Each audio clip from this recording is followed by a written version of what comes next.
Okay, a set consisting of all possible elements which occur in the discussion is called a universal set and it is denoted by U. लिखते भी जाना भाई, notes जो नए हो उनको बता दूं मैं कि आपको नोट्स भी साथ ही साथ बनाना है, ठीक है।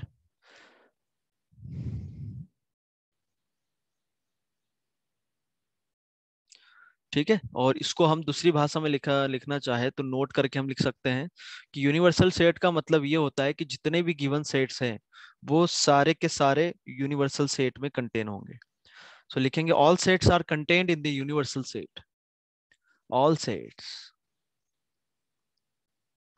Contained in universal set. Okay, तो जैसे मैं बोलूं आपके पास कुछ सेट है 1 2 3, देन 2 4 5 6 एंड देन 1 3 5 7। तो यूनिवर्सल सेट इसका क्या हो गया, 1 2 3 4 5 6 7। मतलब जितने भी गिवन सेट्स है डिस्कशन में, मतलब हम कौन किस किस की बात करें, एबीसी की, तो सारे के सारे सेट इसमें अवेलेबल है। समझ में आ गया, इसको हम बोलेंगे यूनिवर्सल सेट। किसी कोई प्रॉब्लम?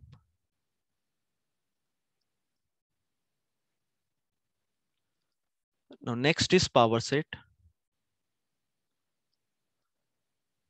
लिखेंगे पावर सेट क्या होता है। Let A be any set, let A be any set, then the set of all subset of A, let A be any set, the set of all subsets of A, the set of all subsets of A is called power set of A, is called power set of A and it is denoted by PA। This means power set of A। तो power set किसको बोलते हैं कि ए के सारे subset. ए के subset क्या क्या होते हैं भाई, एक तो फाइव होगा, बात समझ में आ रही है। मान लो ए में आपको बताओ कि ए आपके पास सेट है 1 2, तो इसके लिए पावर सेट लिखेंगे तो सबसे पहले तो फाइव, फिर क्या हो जाएगा एलिमेंट ये 1 के साथ, फिर 2 के साथ, और क्या हो सकता है कि 1 2। क्या नंबर ऑफ सबसेट कितने होते हैं बताया, 2 पावर n, दैट इज यहाँ पे हो जाएंगे 4, ये 4 है आपके पास। तो इनका जो सेट होगा वो आपका पावर सेट कहलाएगा ए का। ठीक है भाई,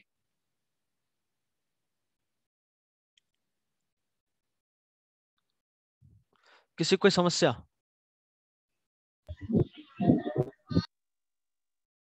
ओके, ए बी सी है आपके पास, तो इसका पावर सेट क्या होगा। तो इसके जो सबसेट होते हैं वो क्या क्या होता है, एक तो फाइव होगा, ए भी होगा, बी भी होगा, ठीक है, सी भी होगा, और साथ ही साथ ए कॉमा बी भी होगा, फिर बी कॉमा सी भी होगा, और फिर ए कॉमा सी भी होगा। ठीक है, तो ये कितने हो गए आपके पास, सात। एक कौन सा बच रहा है, जो सेट है वो खुद का भी सबसेट होता है, तो इन सब का जो सेट है वो पावर सेट कहलाएगा। क्या अब सबको समझ में आ गया हो क्या भाई? यस। Yes sir. ठीक है, यस सर। तो यदि आ गया है तो फिर ये बताओ, जिस कॉन्फिडेंस से तुम बोल रहे हो, बहुत अच्छी बात है। फाइव का पावर सेट बताओ क्या होगा, सभी लोग लिख लो। 5 होगा, 5 होगा। Five five. हो, नल सेट। फाइव, ठीक है। अच्छा, ये यदि बता दिया तो ये बताओ।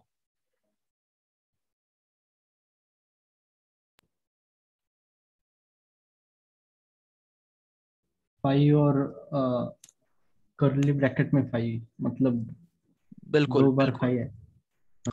अब आप इसको देखो कि P5 पावर सेट ऑफ ये नया एक आपका सेट हो गया। पावर सेट भी एक सेट ही तो है आपका, यहां से ध्यान से देखो। अरे पावर सेट भी एक सेट ही तो है। तो P5 को हमने कुछ मान लिया x, तो हमें x का पावर सेट लिखना है, and where x is this set. अरे समझ में आया। तो इसका पावर सेट लिखोगे तो सबका सबसेट एक तो फाइव तो होता ही है, फाइव सभी का सबसेट होता है, ये तो क्लियर है। अब आप इसको x लो, ये क्रॉस नहीं किया है ना, x है ये, ठीक है। तो फाइव, अब देखो आप इसको, ये नल सेट है क्या, पहले तो ये बताओ।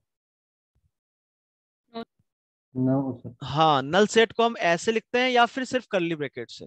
तो यहां पर फाइव इस सेट का एलिमेंट हो गया है, तो ये भी उसका सबसेट आएगा, ये और इसका जो सेट होगा वो पावर सेट होगा। तो क्या आप ये भी बता सकते हो क्या फिर?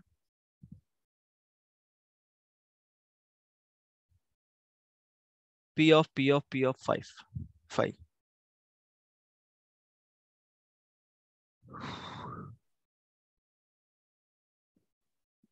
फाइव ब्रैकेट में फाइव, फाइव और ब्रैकेट में फाइव और पूरा वो ऐसा। बिल्कुल। तो इसको मैं कुछ मान लूं, कुछ नया सेट बी मान लिया इसको, तो हमें बी का पावर सेट लिखना है, and B is nothing but this set. अब इस सेट के लिए समझो कि ये एक एलिमेंट है, ये एक एलिमेंट है, दो एलिमेंट है, तो पावर सेट में कितने एलिमेंट होंगे? 2 पावर 2 दैट इज 4। तो पहला आपका सबसेट होता है 5, फिर ये वाला एलिमेंट आ गया, फिर ये वाला एलिमेंट, एलिमेंट आपके पास क्या है? ये। अब उसमें कर्ली ब्रैकेट लगा के लिखते हैं सेट के लिए, और एक बार फिर पूरा का पूरा सेट आपका 5 कॉमा कर्ली ब्रैकेट 5। तो ये आपका हो गया पावर सेट ऑफ दिस। किसी को कोई समस्या इसमें हो तो बिल्कुल पूछो।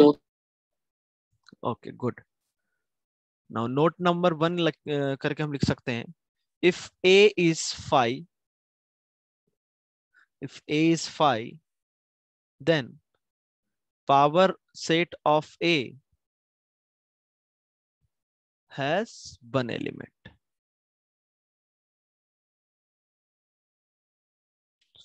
ठीक है, कोई बड़ी बात नहीं लिखाई है, जो बात समझाया वही लिखाया है।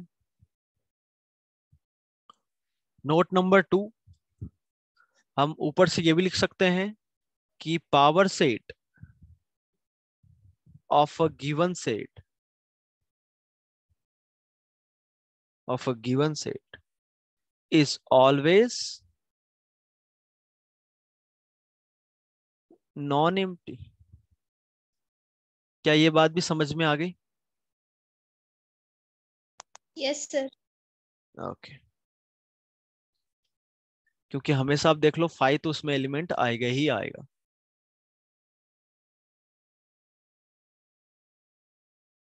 तो ये क्वेश्चन नंबर कितने क्वेश्चन हो गए थे हमारे, या क्वेश्चन नंबर लिख रहे थे या नहीं लिख रहे थे?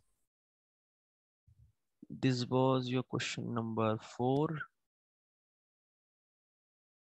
Okay.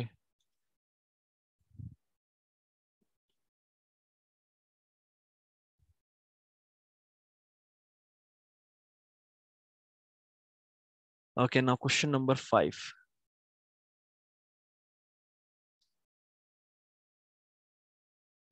Okay, note down. two finite sets two finite sets of have m two finite sets having m and n elements respectively, m and n elements respectively, the total number of elements the total number of elements in power set of in power set of in power set of first set, the total number of elements in power set of first set is 56, is 56 more than 56 more than the total number 56 more than the total number of elements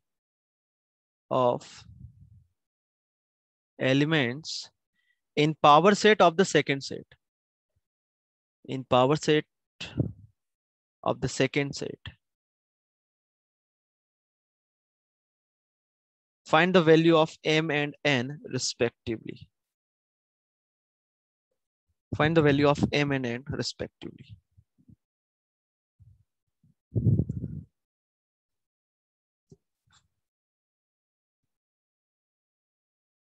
and the okay, calculate करो।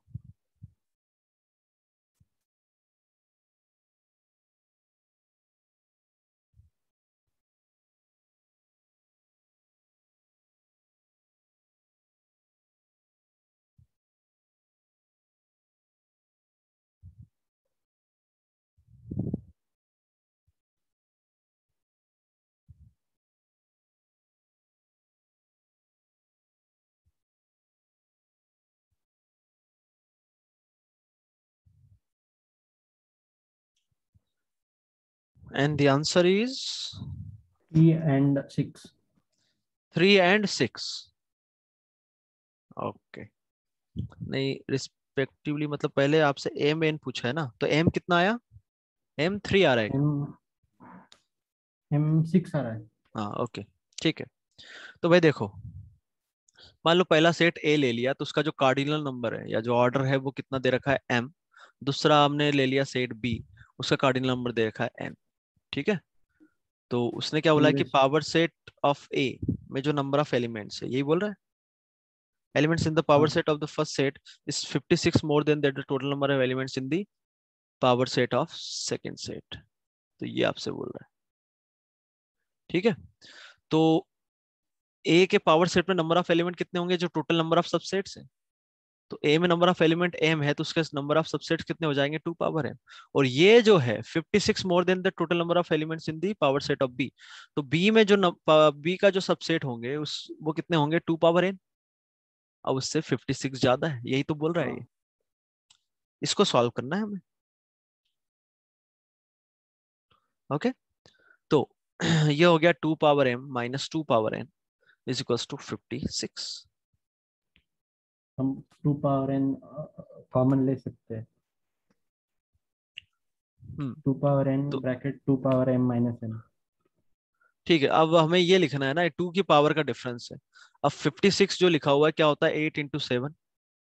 यदि हम इसको लिखे तो 8 into 7, और ये लिखा हुआ है 8। 8 क्या होता है? 2 पावर 3 into 7। ठीक है, तो इसमें इतना कंफर्म है कि 2 पावर 3 कॉमन आएगा ही आएगा। अरे कुछ समझ में आ रहा है? हाँ हाँ। और एम और एन तो इंटीजर होगा, एम और एन इंटीजर होगा। ओके, और यहां से मैं एक देखूं तो ये जो एम और एन में मैं देख सकता हूं कि बड़ा कौन होगा? एम बड़ा होगा एन से, क्योंकि किसी की पावर और इसमें कुछ ऐड किया गया है, तो ये वैल्यू कंपेयर टू दिस कम होनी चाहिए। तो ये कब होगा? जब उसकी पावर मैं कम करूं। तो यहां से मैं 2 पावर n कॉमन लिया, तो इधर बचेगा 2 पावर m - n - 1 56। तो इसके हिसाब से यदि मैं देखूं 2³ into 7 है, तो n को मैं सीधा 3 लूं। ठीक है, और ये 7 कब बनेगा? तो ये 8 - 1 लिखा हुआ है, तो ये भी 3 हो जाए। तो एम 6 के लिए 3 हो रहा है, और एन कितना था आपका? 3। अच्छा, और ये भी ध्यान रखना मैथ्स में हमेशा कि यहाँ पर आपके पास नंबर ऑफ वेरिएबल्स कितने इस इक्वेशन में? 2 नंबर ऑफ वेरिएबल्स है, एंड नंबर ऑफ इक्वेशंस कितनी है? 1। तो इनको यदि सेपरेट आपको निकालना है, तो कैलकुलेशन वाइज 2 इक्वेशन हमें चाहिए होगी, क्योंकि 2 इक्वेशन से हम एक वेरिएबल को हटा के एक में ले आएंगे, तो वहां से उसको कैलकुलेट कर लेंगे। बट जब भी आपको 2 वेरिएबल और एक इक्वेशन दे रखा हो, तो कुछ ना कुछ यूनिक लगेगा। यूनिक का मतलब जैसे यहाँ पर हमने उसका 56 के फैक्टर बना लिए। ठीक है, ऐसे भी आगे आप कई चैप्टर पढ़ोगे जिसमें 2 वेरिएबल है और एक इक्वेशन है, तो कुछ ना कुछ आपको बाउंड्री कंडीशंस लगेगी या कुछ स्पेशल लगेगा। कुछ समझ में आ रहा है? और ये कब होगा? ये धीरे धीरे आप प्रॉब्लम आगे आगे हम बढ़ते जाएंगे तो आपको और क्लियरिटी होती जाएगी। पर अभी के हिसाब से तो ऐसे ही कि 2 वेरिएबल एक इक्वेशन है, तो आप एम और एन को इंडिविजुअल सॉल्व नहीं कर सकते।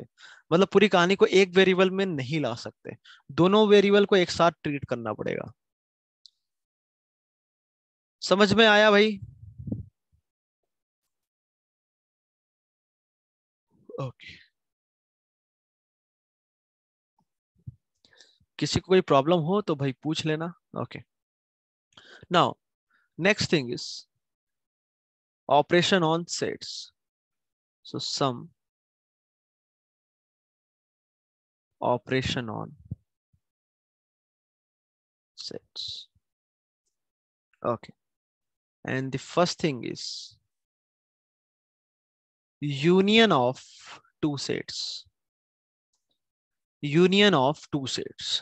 तो सबसे पहले तो दो सेट है आपके पास ए और बी, तो उसको यूनियन का रिप्रेजेंटेशन ये होता है यू। ठीक है, ये यू आपका यूनिवर्सल सेट नहीं है जैसे ऊपर पड़ा था, है ना। ए यू बी मतलब लिखा हुआ है ए यूनियन बी, मतलब यूनियन का यू उठाया, ऐसे समझो। समझ में आ गया। और इसका मीनिंग क्या होता है कि ये एक्स का सेट है and x is such that it belongs to set A और X belongs to set B. अब ये और का इंपॉर्टेंस आपको मैंने और एंड का इंपॉर्टेंस आपको बता दिया है। अब और का मतलब ये हुआ कि वो जो एलिमेंट्स होंगे, जो एक्स होगा वो ए का भी हो सकता है, साथ ही साथ बी का भी हो सकता है। क्या दोनों का होना चाहिए? तुम्हें क्या लगता है? नहीं, दोनों का दोनों का एक का हो होना सकता चाहिए। ए का भी हो सकता है और बी का भी हो सकता बी है। का भी हो सकता है। जैसे मैं बोलूं आपके पास कि ए जो है 1 2 3 है एंड बी जो है वो 2 3 कुछ 5 है, तो आपसे बोलूं कि ए यूनियन बी लिखना है, तो हम ए के सारे एलिमेंट तो लिखेंगे और साथ साथ बी के जो एलिमेंट है क्या है वो 2 3 5। तो 2 इसमें आ गया, 3 इसमें आ गया, 5 भी आएगा।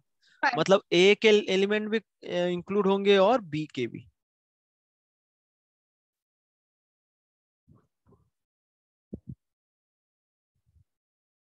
ओके, यदि ये समझ में आ गया तो इंटरसेक्शन ऑफ टू सेट्स। तो इंटरसेक्शन का मतलब होता है कि ए बी का इंटरसेक्शन है तो उसका मतलब ये उल्टा यू, इंटरसेक्शन का ये साइन होता है। इसको पढ़ेंगे क्या हम? पहले तो इसका मीनिंग मीनिंग देखो कि इसका मीनिंग क्या होता है कि ये जो सेट बनेगा वो एक्स का बनेगा and where x belongs to set A and x belongs to set B. And का मतलब क्या हुआ कि ए का एलिमेंट भी होना चाहिए, साथ ही साथ वो बी का भी हो। मतलब एक्स हमें वो चाहिए, सेट तो एक्स का है, एक्स दोनों के लिए सेम है, तो यहां पर एक्स जो है ए का एलिमेंट भी हो साथ ही साथ बी का भी हो। यहां क्या था कि एक्स ए का एलिमेंट होगा तो भी चलेगा, एक्स बी का होगा तो भी चलेगा, तो यहां पर दोनों एलिमेंट हमने ले लिए। पर यहाँ क्या है कि ए का भी होना चाहिए और बी का भी होना चाहिए, तो for this example A intersection B will be 2 3 2 and 3। अब देख सकते हो ये दोनों कॉमन है। ओके, नाउ थर्ड थिंग, जिस किसी को समझ में नहीं आया भाई उसी समय रोको और पूछो, ठीक है। Now third thing is difference of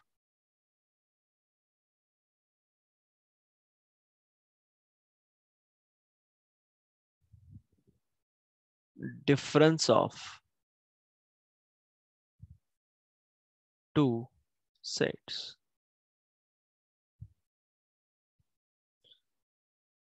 difference of two set A और बी यदि लिखा हुआ तो ए माइनस बी क्या कहलाएगा? Difference of set. तो इसका मीनिंग क्या होता है कि ये एक्स का subset and A where x is such that x should belongs to set A but not but should not belong to B. And x should not belong to B. B मतलब क्या हुआ कि वो x जो ए में आ रहा है पर बी में नहीं आए, मतलब ये तो कंपलसरी है कि एक्स जो है ए में आना चाहिए, पर उसमें से भी वो एलिमेंट हटा दो जो बी में आ रहा है।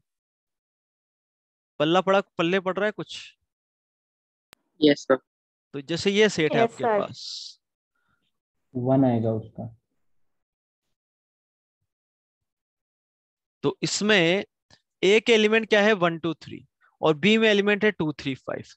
तो ए माइनस बी आपका हो जाएगा ओनली एलिमेंट 1, या फिर ऐसा तो नहीं -5 भी लिखेंगे? है? नहीं नहीं नहीं। हाँ, ऐसा नहीं होगा ना। इसका मतलब ही ये होता है कि वो ए के सारे एलिमेंट जो बी में प्रेजेंट ना हो। तो ए के एलिमेंट है 1 2 3, बी में कौन कौन से प्रेजेंट है 2 और 3, तो इसको हटा दिया। तो ए के एलिमेंट ही लेना है। तो हम बोल सकते हैं कि ए माइनस बी जो है हमेशा ए का सबसेट होगा ही होगा, नो डाउट। हाँ होगा। सर मतलब सिर्फ ए के एलिमेंट से लिखने के और बी के नहीं हाँ लिखने के? हाँ हाँ बिल्कुल, ए के एलिमेंट लिखना है जिसमें से बी का कोई एलिमेंट, मतलब वो एलिमेंट यदि बी में आ रहा है तो उनको आप हटा दो। ठीक है, जैसे मैं आपसे बोलूं कि नेचुरल नंबर माइनस, माइनस नहीं बोलेंगे उसको, कि नेचुरल नंबर और होल नंबर का यदि आपको सबसेट बोलूं तो क्या आएगा? 5 फाइव। 0 फाइव। और होल 5 नंबर और नेचुरल नंबर का सबसेट बोलूं तो 5 and 0 1 0 0 जीरो ओनली। बिल्कुल, क्योंकि वो सारे हमें जो पहले लिखा है उन सबके एलिमेंट एक्सेप्ट जो इस सेट में एलिमेंट आ रहे हैं उनको हटाना है, जो बाद में लिखा होता है उनके एलिमेंट को हटाना होता है। तो यहाँ तो 1 2 3 है, यहाँ 0 1 2 3 है, तो 1 2 3 तो आपका हट गया, 0 नहीं आएगा क्योंकि हमें एलिमेंट तो इसी के लेना है। यहाँ पर 0 से लेके 0 1 2 ऐसा है, ये 1 2 ऐसा है, तो यदि मैं देखूं तो इसमें कौन सा एलिमेंट बच रहा है आपका? सिर्फ 0। ओके,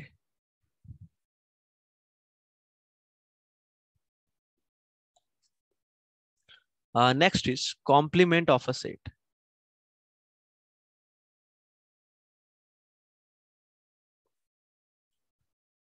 उसको रिप्रेजेंट करते हैं ए डैश से, और कभी कभी ए सी भी लिखते हैं। ठीक है, ए डैश और ए सी मतलब कॉम्प्लीमेंट ऑफ सेट ए। ठीक है, और इसका मीनिंग क्या होता है कि एक्स का जो, दिस इज सेट ऑफ जो x and where x A is में सच नहीं दैट, हो, हाँ, x does not x belong to does not belong to A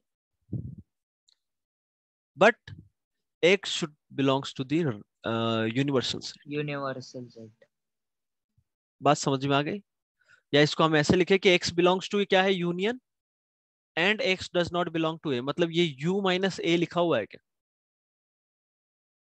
मतलब यूनिवर्सल सेट के वो सारे एलिमेंट जो a में ना हो वो आपका हो जाएगा complement of a set. So for this example your universal set is 1 2 3 and 5।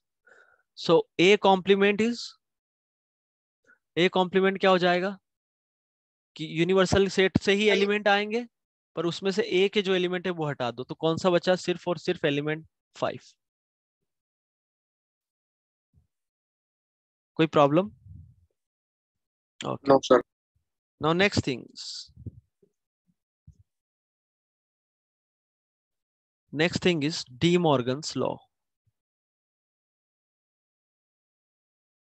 नाम सुना है क्या कभी? नहीं सुना है तो कोई दिक्कत नहीं, और सुना है तो भी कोई दिक्कत नहीं। अरे सुना है क्या नाम? No, sir. हाँ पढ़ा है, पहले No. लॉ पढ़े हैं। चलो No, ठीक। sir. तो ए यूनियन बी का जो कॉम्प्लीमेंट होगा वो होगा ए का कॉम्प्लीमेंट। अब यहाँ यूनियन है तो क्या हो जाएगा? इंटरसेक्शन बी का कॉम्प्लीमेंट। और एक और है, ये ए हो गया, तो दूसरा पार्ट इसका है कि ए इंटरसेक्शन बी का जो कॉम्प्लीमेंट होगा इस पूरे का वो होगा ए कॉम्प्लीमेंट बी कॉम्प्लीमेंट, और यहाँ इंटरसेक्शन है तो क्या हो जाएगा? Union. So this is D Morgan's law of sets. क्या करना है आगे से? याद रट्टा कैसे मारना है कि ए यूनियन बी के जैसे कॉम्प्लीमेंट है तो ए का कॉम्प्लीमेंट बी का कॉम्प्लीमेंट, ये तो दोनों में चल रहा है। ठीक है, और जहां पर यूनियन है उसका क्या हो गया? इंटरसेक्शन, और जिसका इंटरसेक्शन है उसका क्या हो गया? यूनियन। तो डी मॉर्गन में इंटरसेक्शन यूनियन में चेंज हो जाएगा और यूनियन इंटरसेक्शन। अब इसको कैसे समझ सकते हैं? इसको हम वेन डायग्राम से जाएंगे। वेन डायग्राम आपको बताया क्या? कुछ आइडिया दिया क्या? Yes, sir. Yes, sir. Yes, sir. Yes, sir. Venn diagram दिख ही नहीं रहा यार।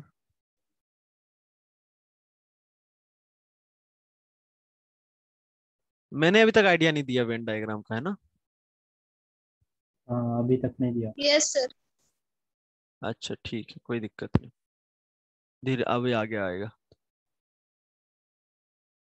ठीक है, वेन डायग्राम नहीं पढ़ा है तो हम नहीं जाएंगे, फिर उसमें आगे पढ़ेंगे जब आएंगे। ठीक है, तो अभी तो आप इसको ऐसे समझो, और यदि आप इसको प्रूफ करना चाहते हो तो आप ऐसे कर सकते हो कि आपके पास जो सेट्स थे, प्रूफ कर लेते हैं एक बार। छोटा सा एग्जांपल लेके कि आपने क्या लिया था? 1 2 3, और बी में क्या लिया था, 2 3 एंड 5, राइट, ये लिया था।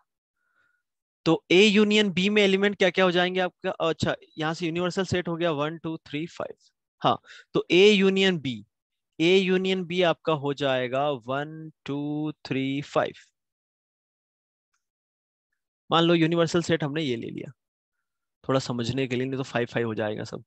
1 2 3 5 6 ये यूनिवर्सल सेट ले लिया, और मान लो 4 भी ले लिया, तो ए यूनियन बी आपका हो जाएगा 1 2 3 5। ठीक है, तो उसका जो कॉम्प्लीमेंट है वो क्या हो जाएगा, बता सकते हो? 4 6। 4 एंड 4 6, 6। बिल्कुल।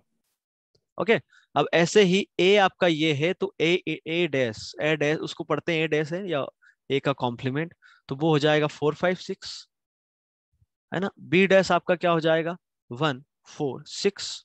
1 अब 4 इन 6। दोनों का मैं इंटरसेक्शन लूं तो क्या कॉमन आ रहा है, 4 एंड 6, 4 और 6। तो वही तो हो गया, ए यूनियन बी डैश आ गया आपका ए डैश इंटरसेक्शन बी डैश। आगे बात समझ में? Yes. Yes, sir. यस। ऐसे ही सेकंड वाला भी हो जाएगा, इसको वेन डायग्राम से भी देख सकते हैं, कैसे देखेंगे वो हम आगे देखेंगे। ओके, नाउ नेक्स्ट इज 6 में,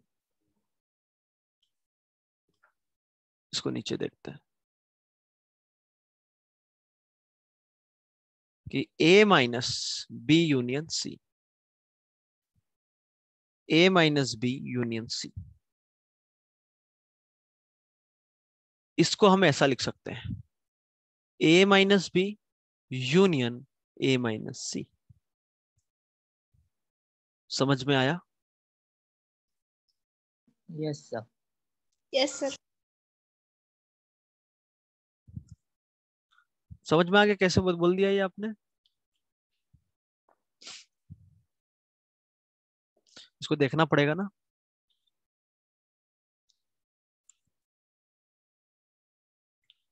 तो दो चीजें होती है, एक ये होता है और एक ये होता है। ठीक है, ये तो आपको समझ में आएगा कि ए माइनस बी होगा और ए माइनस सी होगा।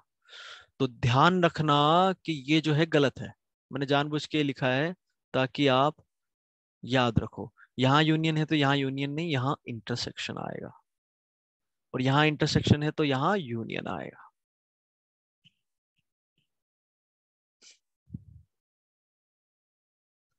ठीक है, कैसे देख सकते हैं, आपने ए और बी तो ले रखा है, यहाँ पर आप एक काम करो, सी भी ले लो।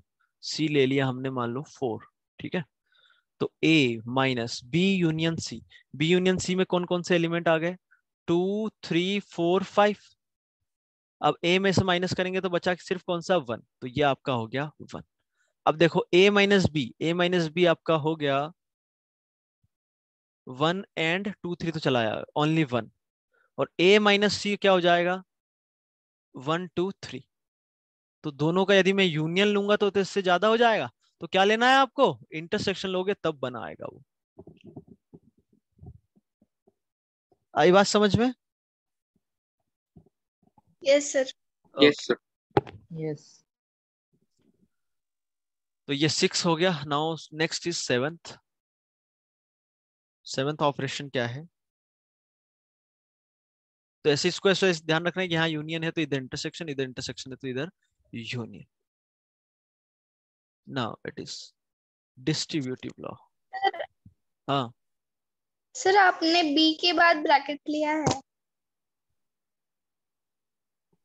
सेकंड ओके में। ओके, हाँ हाँ, यहाँ ऐसा नहीं होगा, यहाँ पर होगा ऐसा। ठीक है, ओके। ओके,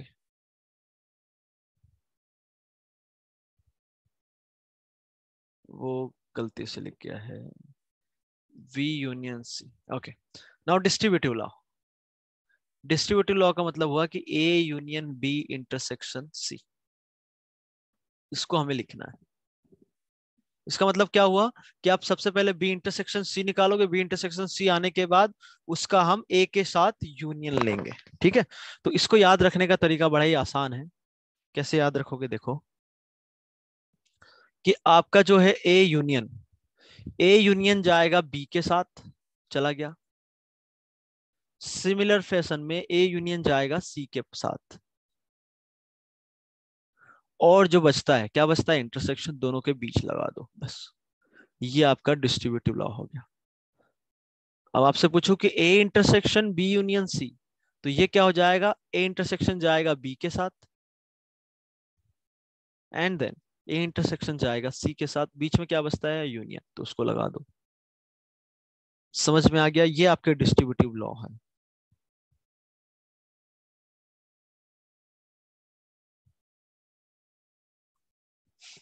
सभी को समझ में आया? और याद कैसे रखना है वो भी बता दिया, ठीक है। मतलब आप तो हमेशा यही करो। अच्छा, कुछ ऐसा आ जाए कि alpha union beta union gamma, तो कुछ नहीं, दिक्कत कोई नहीं है। यूनियन गामा जाएगा इसके साथ अल्फा के साथ, बीटा जाएगा किसके साथ, यूनियन गामा के साथ, तो बीच में कौन सा बच जाता है, यूनियन। या यहाँ यदि मैं इंटरसेक्शन ले लूँ तो इंटरसेक्शन, ठीक है। तो अगली कहानी, 8th कहानी, वो आती है commutative law. Commutative law, and commutative law मतलब होता है कि ए यूनियन बी आप करो या फिर बी यूनियन ए करें, दोनों एक ही बात है। क्योंकि इसका मतलब होता है कि x बिलोंग्स टू ए और x बिलोंग्स टू बी, और इसका मतलब हो जाएगा x बिलोंग्स टू बी और x बिलोंग्स, दोनों एक ही बात है, दोनों एक ही बात है। और ऐसे ही a intersection b is also equals to b intersection a। क्या बातें समझ में आ रही है? Okay, now Yes, next thing is 9th, associative law। associative law, ठीक है।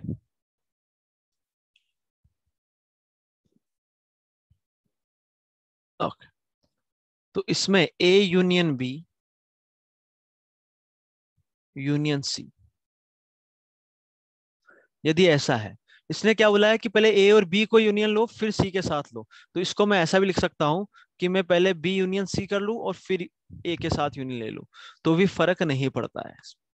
इसको बोला गया है एसोसिएटिव लॉ, मतलब ब्रैकेट कहीं भी लगा लो। ऐसे ही A intersection B intersection C है, तो ये ब्रैकेट यहां लगा हुआ है, तो आप इसमें ऐसा भी कर सकते हो कि बी और सी में इंटरसेक्शन लगा लो ए के साथ। पल्ले पड़ा भाई, क्या चल रहा है ये? सर ए Yes, sir. इंटरसेक्शन सी भी ले सकते हैं ना, हाँ, ए इंटरसेक्शन सी। हाँ ठीक है, कोई दिक्कत नहीं। क्योंकि आप देखो, इसका मतलब क्या होगा कि तीनों में इसका यूनियन आना है, सॉरी इंटरसेक्शन आना है, मतलब तीनों में जो कॉमन एलिमेंट है वही आना है। इंटरसेक्शन बी इंटरसेक्शन सी का मतलब क्या हुआ, तीनों में जो है कॉमन वही आएगा ना। तो आप वन बाय वन इन दोनों में कॉमन ले लिया, फिर उसके बाद दोनों का जो कॉमन आया उसका ए के साथ कॉमन ले लिया, ठीक है। अब मैं उसमें करूँ कि ए और बी का कॉमन ले लिया, फिर जो कॉमन आया उसका सी के साथ, तो एक ही बात है, कोई दिक्कत नहीं उसमें। किससे कोई दिक्कत इसमें? ठीक नहीं है तो फिर आगे बढ़ते हैं। नेक्स्ट 10th पॉइंट है इसी में कि ए इंटरसेक्शन बी आपसे ए इंटरसेक्शन 5 बोला जाए, क्या होगा, लिख के रखो। And then A intersection universal set, A union 5, and then A union universal set.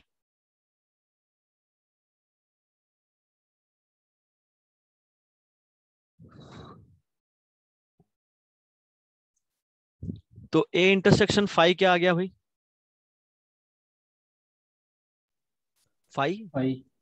दोनों में 5। Common element. A intersection universal set आ जाएगा ए, क्योंकि यूनिवर्सल सेट में ए के एलिमेंट्स भी आएंगे, तो इंटरसेक्शन लेने पे ए का ए पूरा का पूरा आ गया। ए यूनियन 5 में क्या हो जाएगा, ए। ए ए यूनियन यूनिवर्सल सेट में क्या होगा, यूनिवर्सल सेट यू में ए के सारे एलिमेंट यूनिवर्सल आएंगे, so this is equals to universal set. Okay, now next thing is A intersection B.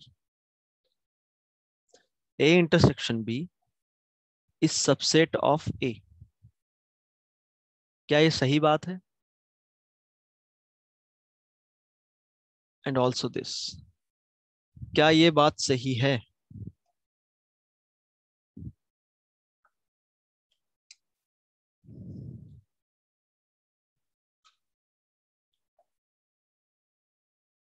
Yes.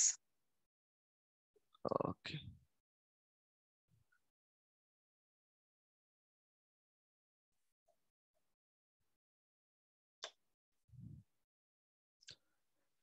ठीक है, कोई डाउट नहीं होना चाहिए कि ए इंटरसेक्शन बी का मतलब क्या होगा कि हम दोनों में कॉमन एलिमेंट ले रहे हैं, तो वो ए का सबसेट भी होगा और बी का भी सबसेट होगा। ठीक, और अगली कहानी कि ए यूनियन बी जो है, हाँ बोलो। सर सबसेट में एक ही एलिमेंट भी लिख सकते हैं क्या हम लोग सिर्फ? सबसेट में मतलब अभी सपोज सबसेट में 2-3 एलिमेंट है, ठीक एक है, ही लिख सकते हैं क्या सिर्फ? मान लो ये सेट ये है 1 2 3, हाँ तो क्या बोलना चाह रही हो? मतलब सबसेट में सिर्फ 2 लिखा हमने तो चलेगा? ऐसा कि ये इसका सबसेट ऐसा, नहीं मतलब सर, अभी इस अपने बोला कि ए मतलब सबसेट लिखते हैं तब एक बहुत सारे सबसेट है, मतलब 3-4 एलिमेंट है सबसेट में, तो एक ही लिख सकते हैं क्या हम लोग सिर्फ? हाँ नहीं, अच्छा ठीक है। अब जैसे ये सेट है आपका, तो दिस 2 3 मान लो ये हुआ, ये हुआ, सो this is one of the subset, this is one of the subset of this. इसको यदि आप स्टेटमेंट है कि सबसेट है तो है, बिल्कुल है, ये भी सबसेट है ना? यही बोल रहे हो ना कि हाँ एक एलिमेंट ये लिख सकते हैं क्या? तो बिल्कुल ये उसका हाँ सबसेट है, नो प्रॉब्लम। हाँ, ओके सर। ये इसका मतलब ये हुआ कि इंटरसेक्शन बी जो भी सेट आएगा वो ए का सबसेट आएगा, दैट्स इट, सबसेट आएगा। ये पावर सेट की थोड़ी ना बात कर रहे हैं, वो इसके सारे के सारे सबसेट होना मतलब वो पावर सेट हो गया, and that is the different thing. यहाँ क्या बोल रहे हैं हम कि ए इंटरसेक्शन बी जो है वो ए का सबसेट है, मतलब जो भी सेट यस। आएगा वो ए का सबसेट बनेगा, बस यही है। और तो हम यहाँ से बोल सकते हैं ए यूनियन बी है, तो क्या ए इसका सबसेट होगा क्या?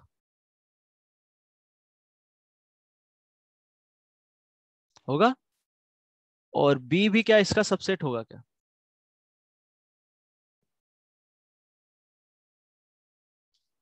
क्यों भाई? ठीक है, किसी को कोई दिक्कत नहीं होना चाहिए।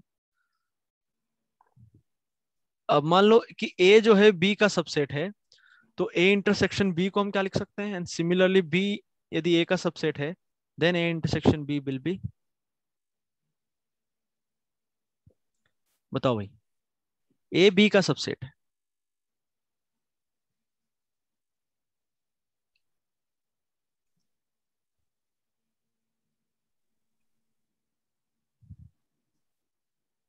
बताओ क्या होगा ए इंटरसेक्शन बी?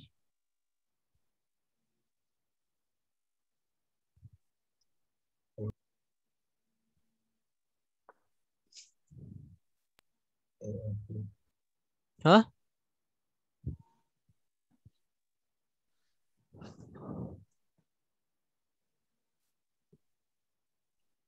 कॉम्प्लीमेंट। ए और बी।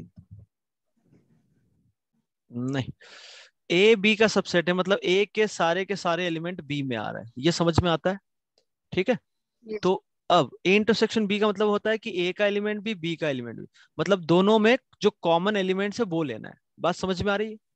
अब ए बी का सबसेट है कि तो ए के सारे एलिमेंट बी में आ रहा है, तो ये आप बता सकते हो कि यदि नंबर ऑफ एलिमेंट ज्यादा हुए तो किस में होंगे? बी में होंगे। ए। मतलब मैं ए ये लिया मैंने, तो बी आपका कंपलसरी है कि ये एलिमेंट तो होंगे होंगे और बाकी और कुछ भी हो सकता है, बोलो। तो ए यस। इंटरसेक्शन बी आपका क्या आ जाएगा? A B. इटसेल्फ। बी अरे, कॉम्प्लीमेंट। सिर्फ और सिर्फ ए आ जाएगा ना, क्योंकि दोनों में हाँ। जो कॉमन एलिमेंट हो जाएंगे वो ए के ही कॉमन हो जाएंगे, क्योंकि बी में आपका सेट ए तो आ ही रहा है इस कारण से। अरे अब यहां से भी देख सकते हैं ए इंटरसेक्शन बी क्या है, 1 2 3 तो होगा।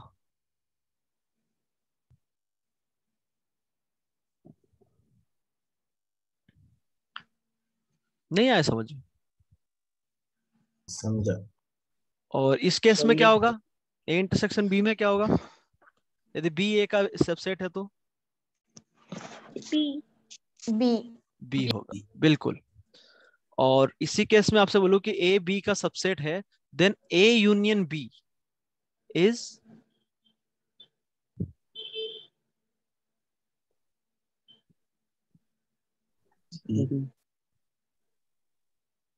बोलो बी। बी, बिल्कुल। यहाँ देख सकते हो दोनों में यूनियन लूंगा तो बी आपका सेट आएगा, क्योंकि 1 2 3 ऑलरेडी उसमें अवेलेबल।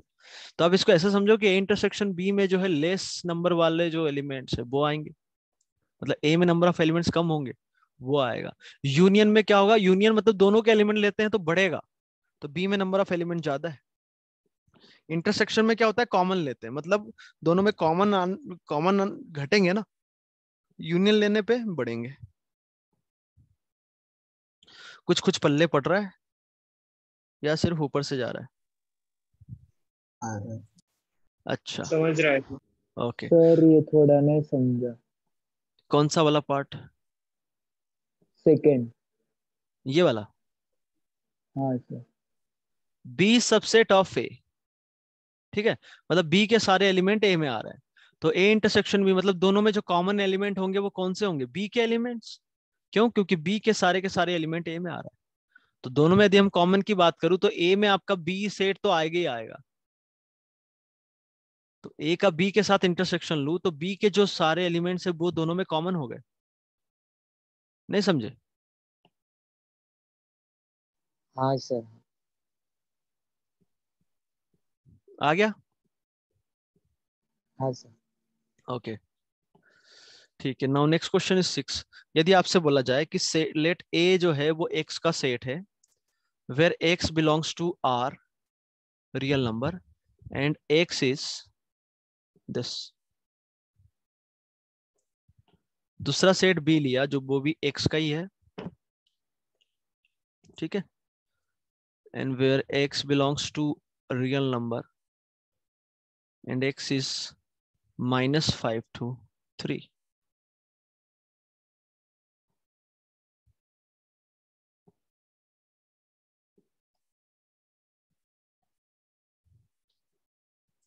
सी सेट लिया हमने,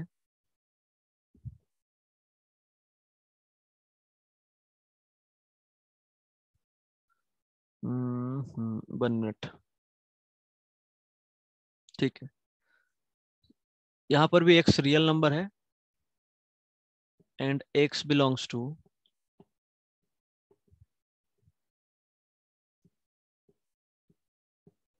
0 to 4। तो देन ए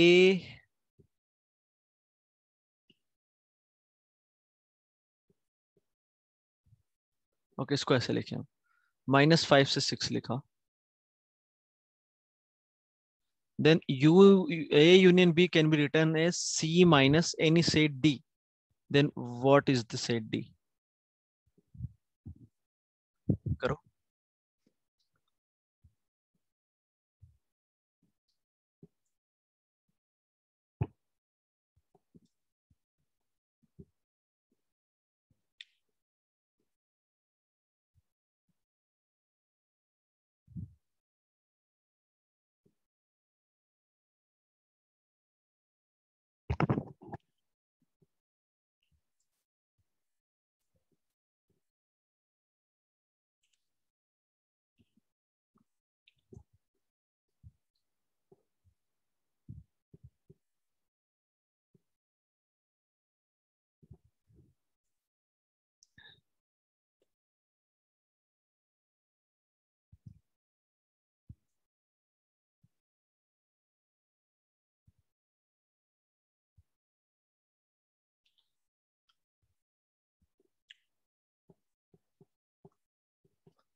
किसी का आया आंसर? आंसर आए तो बताओ।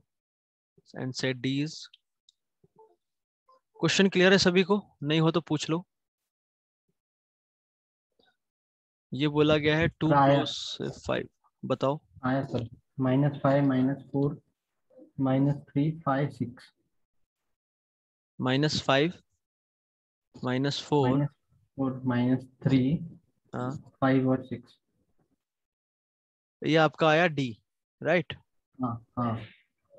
ठीक,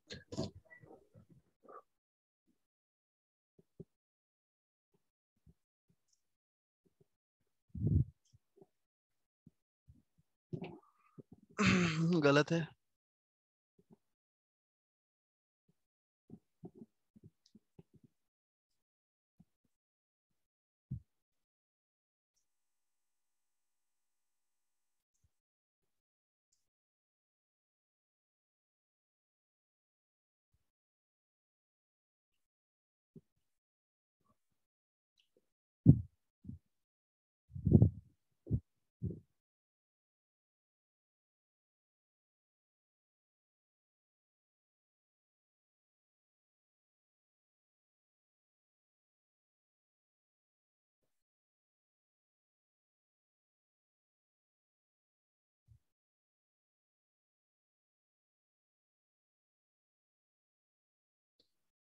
और आपको इक्विलिटी इनइक्विलिटी का आइडिया मैंने दिया हुआ है ना। तो यहाँ पर 2 पर लगा हुआ है क्लोज, 5 पर ओपन है, मतलब उस पर कट कर दिया हमने, या फिर ऐसे होल बना दिया। तो ये बोल रहा है 2 से 5, कौन? ए। ठीक है, बी के पास जाऊं मैं, तो बी आपका बोलता है -5 से b = माइनस 6। ठीक है, -5 से कहां तक जा रहा है? ये 3 तक।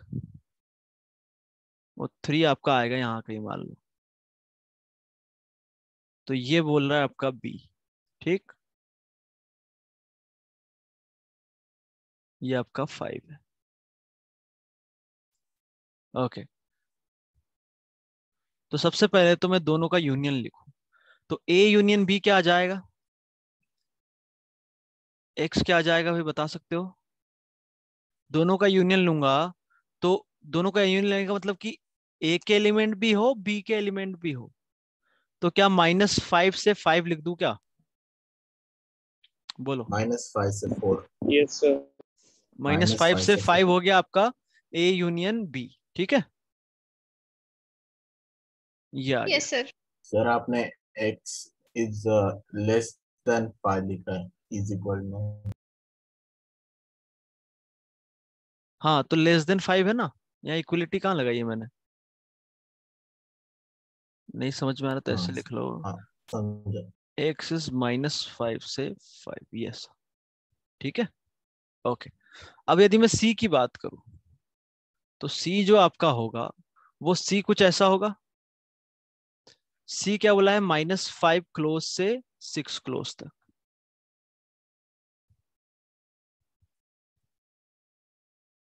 6 क्लोज तक, ठीक है।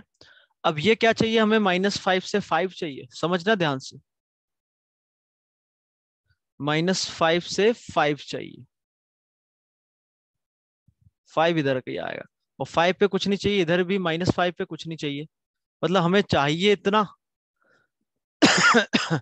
बट सी है कितना? इतना पूरा। तो सी माइनस डी का मतलब क्या होता है कि वो सारे एलिमेंट जो सी के ऊपर डी में अवेलेबल नहीं हो। तो सी माइनस डी हमें क्या चाहिए? ए यूनियन बी के बराबर। तो सी को मैं कुछ माइनस करके ए यूनियन बी के बराबर कब ला सकता हूं? कि वो वाले एलिमेंट्स में हटा दूं, या वो वाले एलिमेंट्स ले लूं सी में जिनको हमें हटाना है ये बनाने के लिए। कुछ पल्ले पड़ रहा है क्या बोल रहा हूं मैं? बिल्कुल शुद्ध हिंदी में यस बोल सर रहा हूं मैं। फाइट। हाँ, शुद्ध हिंदी में बोल रहा हूँ इसीलिए मैं। ठीक है, तो ये -5 से 6 बोल रहा था, हमें 5 से 6, तो हमें सबसे पहले तो सेट हटा दिया आपने 5 से लेके 6 तक। सुनिएगा ध्यान से। अब ये बात आती है कि 5 और 6 पर ओपन रहेगा या क्लोज रहेगा। हम डी सेट लिख रहे हैं अब, मतलब हमें 5 चाहिए या नहीं चाहिए इसमें ए यूनियन बी में, या इस पूरे में 5 चाहिए या नहीं चाहिए? बताओ भाई। नहीं चाहिए। तो नहीं 5 नहीं नहीं चाहिए। चाहिए, तो जो माइनस है उसमें आपको इंक्लूड करना पड़ेगा, क्योंकि a माइनस बी का मीनिंग ही वही होता है कि a के सारे एलिमेंट उसमें से b के हटाना है आपको। तो ए में कोई एलिमेंट नहीं चाहिए, मतलब बी में इंक्लूड करना पड़ेगा तभी तो हटेगा। बोलो। ऐसे हाँ। ही 6 हमें इधर चाहिए या नहीं चाहिए? इधर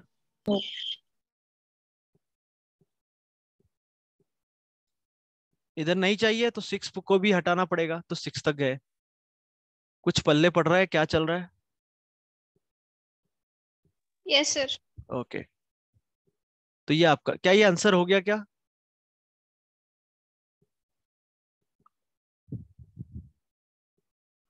क्या ये आपका डी सेट आ गया क्या?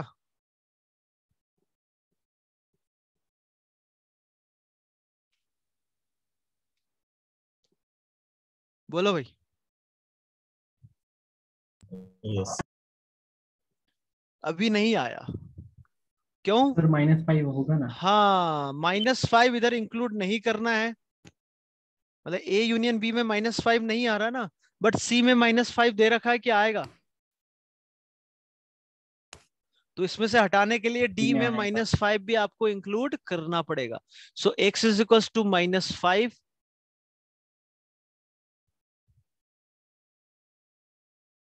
और दिस। समझ में आया? मतलब डी सेट में -5 एलिमेंट और उसके साथ साथ 5 to 6। और जो लोग ये इस टाइप से बोल रहे थे ना, वहां पर ये दिक्कत है कि जैसे मैं 2 से 5 लूं, तो ये दो नंबर के बीच में कितने एलिमेंट्स होते हैं भाई, कितने नंबर्स होते हैं दो नंबर्स के बीच में? इन्यूमरेबल। हाँ, इनफाइनाइट नंबर्स होते हैं, इनफाइनाइट नंबर्स। तो यहाँ पर इंटीजर का थोड़ी ना बोला है उसने। अरे सिर्फ मैं इंटीजर्स लिखूं, मतलब 5.1 5.2 ये सब भी हमें देखना पड़ेगा। समझ में आया कुछ? Yes sir. तो इसलिए जो कॉमा लगा के लिख रहे थे वो गलत था। तो यहाँ यदि ये इंटरवल में आंसर आया है तो इधर भी आपका इंटरवल में आएगा। किसी कोई दिक्कत हो तो पूछो, वरना आज का टाइम आपका हो गया है। कुछ लोग 2-4 लोग तो चले भी गए।